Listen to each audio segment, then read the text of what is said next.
Oh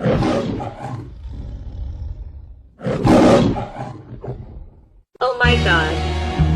You're so awesome, Lawrence Lim. It's Lawrence Lim with the W. Pam, pam, pam, pam, pam, pam, pam.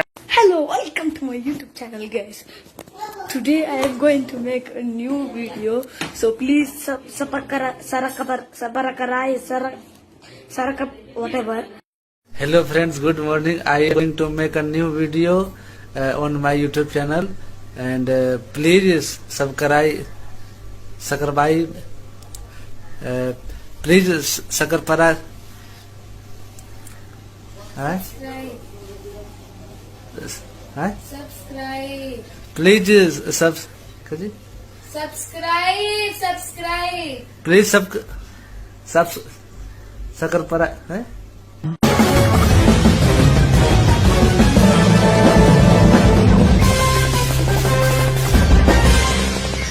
Bakit ayaw pakasalan ni Sue Ramirez si Charlie Puth? Kasi pag mag-asawa na sila ang magiging bong pangalan na niya ay Sue Puth. Pero wala yan kila Beth Tamayo at Mark Logan. Baka maging itlog mga anak nila. What the f?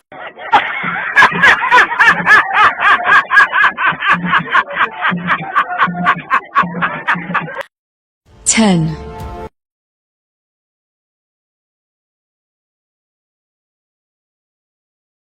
3, 2, 1. Sabi ni Satanas, Papipiliin kita ng gusto mong parusa sa iyo. Mamili ka sa 3 kwarto ng kaparusahan.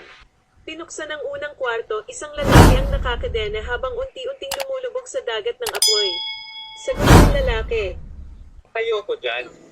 Pinuksan ng pangalawang kwarto, isang lalaki ang nakakadena ni Lalatigo. Sagot uli ng lalaki.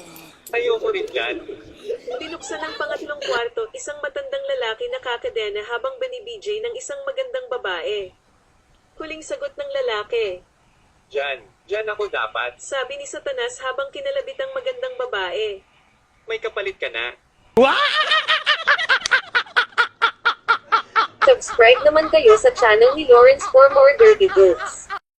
10,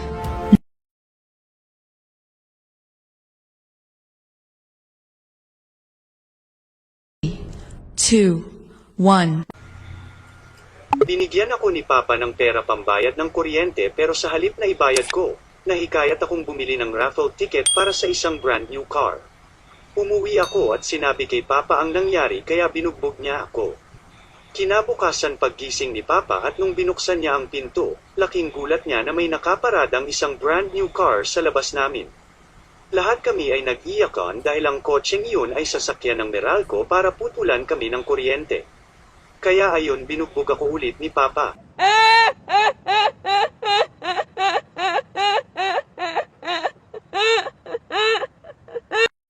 Ten, 9, 8,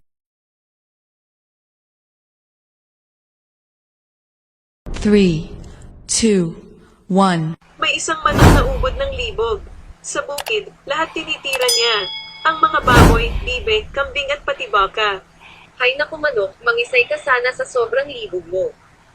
Isang araw, nakita ng mga hayop ang manok na nakahandusay sa lupa at nangingisay. Buti nga sa iyo, mamatay ka sa libog. Mga siraulo, antayin niyo ako. Pagkatapos ko dito sa langgam yari kayo.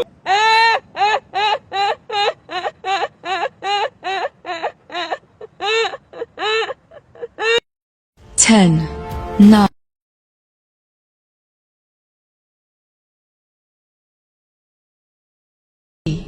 2, 1. Sino ang pambansang bayani ng Pilipinas? Hindi ko po alam, ma'am. Okay, bibigyan kita ng clue. Initial nito ay JR. Jerry Crampal po, ma'am. Mali, ito pa isang clue, isa siyang doktor. Alam ko na, Dr. Jerry Crampal.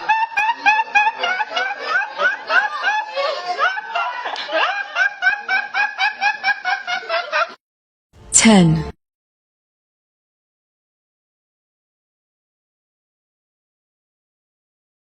3, 2, 1. Sabi nila, normal lang daw sa teenage boys na tuwing pupunta ng comfort room, they do their miracles. One day, as Pedro did it, tumalsik yung sperm sa binabasa niyang porno magazine at nasabi niya sa sarili. Sayang, matalino sana, mahilig magbasa. Next day, again he did a miracle at tumalsik naman yung sperm sa toilet bowl at nag-swimming sa water. Sayang, swimmer dapat. Another day passed, again he did it again. This time, naglambitin-bitin at nagpaikot-ikot yung sperm sa sampayan. Wow, sayang na naman. Dapat Sir Kiro, magaling siguro tumambling. Then one day, as he did it in the night time, nagtaka siya, wala siyang napansin kung saan tumalsik. As he went out the CR, nadulas siya at napahiga siya sa sahig. Walang iyak, eto talaga ang sayang black belter dapat ang lupiit.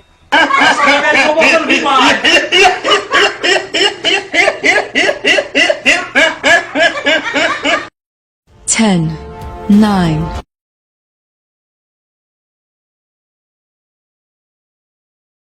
three, two, one. Teacher, Pedro sa sobrang ingay mo para ka ng tamod. Pedro, sir bakit po? Teacher, ang sarap mong palabasan.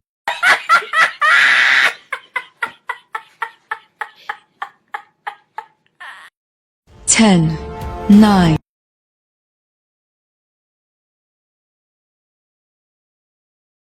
three, two, one. Dok, Lola, may masama po akong balita, may cancer po kayo.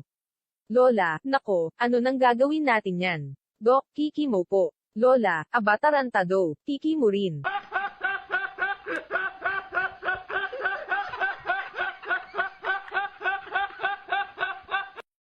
Ten, nine,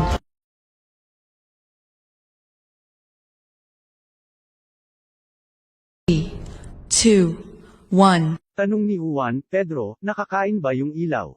Sagot ni Pedro, ha? Paano mo nasabi? Paliwanag ni Juan, narinig ko kasi ang tatay ko kagabi sabi, patayin mo na yung ilaw at kakainin ko na yan.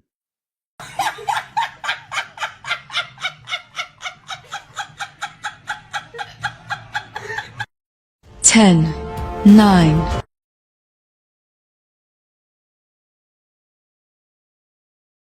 three, two, one. Say ni Mrs. Delayed ako ng 1 month pero huwag mo munang ipagsabi, nahihiya ako, sagot ni Mr. Oki. Kinabukasan, dumating kolektor ng Meralco, sabi ng kolektor, Mrs. Delayed po kayo ng 1 month. Sagot ni Mrs. Ha, bakit mo alam? Sabi ng kolektor, nasa record po. Sumingit si Mr. Bakit naka-record dyan na delayed ang Mrs. ko? Ang kolektor, kung gusto ninyong mawala sa record, magbayad kayo. Si Mr. Kung ayokong magbayad. Ang kolektor, puputulan kayo. Tanong ni Mr. Anong gagamitin ni Mrs.? Sagot ng kolektor, pwede naman siyang gumamit ng kandila.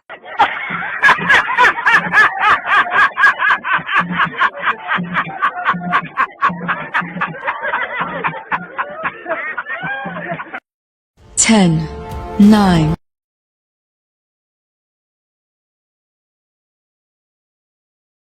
three, two, one. Si Juan at si Pedro umiinom sa bar. Sabi ni Juan. Hoy, nakasex ko ang nanay mo. Si Pedro naman ay walang kibo. Sumigaw na si Juan at sinabing. Pare sabi ko nakasex ko ang nanay mo. Sagot ni Pedro. Hay nako, lasing ka na, umuwi ka na itay.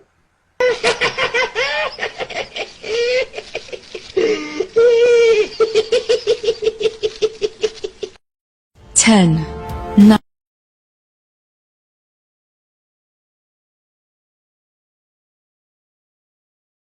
two, one. Si Miss Prek Prek ay isang teacher sa elementarya, lagi niyang nire-remind ang kanyang estudyante, Miss Prek Prek, class you always remember.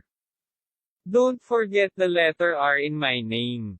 Okay. Lumipas ang 5 taon, nakasalubong ni Miss Prek Prek ang isa sa mga estudyante niya, estudyante, di ba ikaw ang teacher ko noong elementary? Miss Prek Prek, ako nga. Estudyante, you're Miss Prek Prek, don't forget the letter R. Estudyante, Miss Pruki. Ten, nine,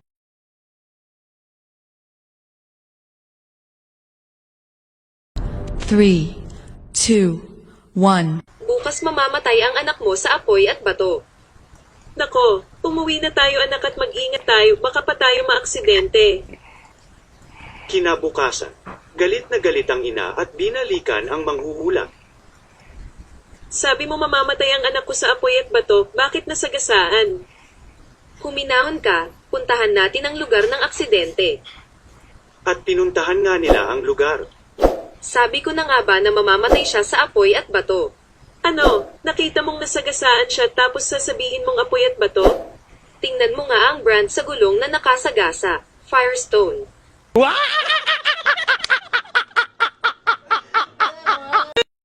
10, 9.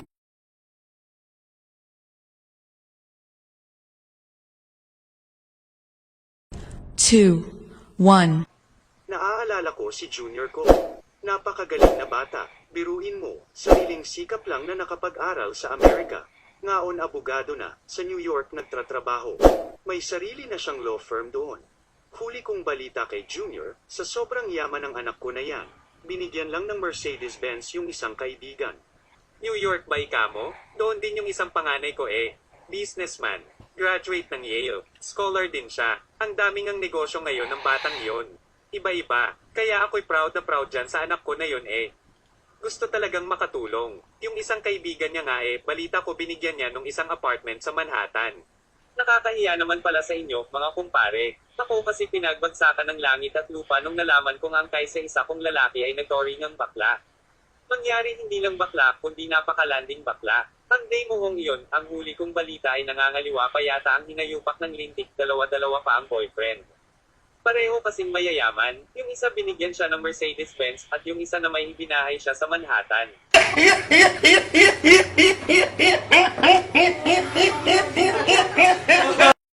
10,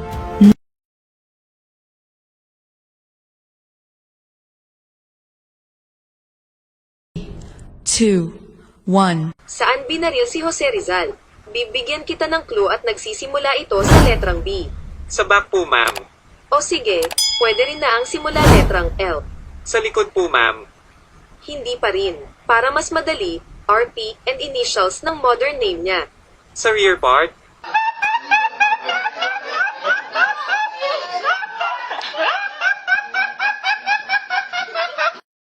Ten, 9.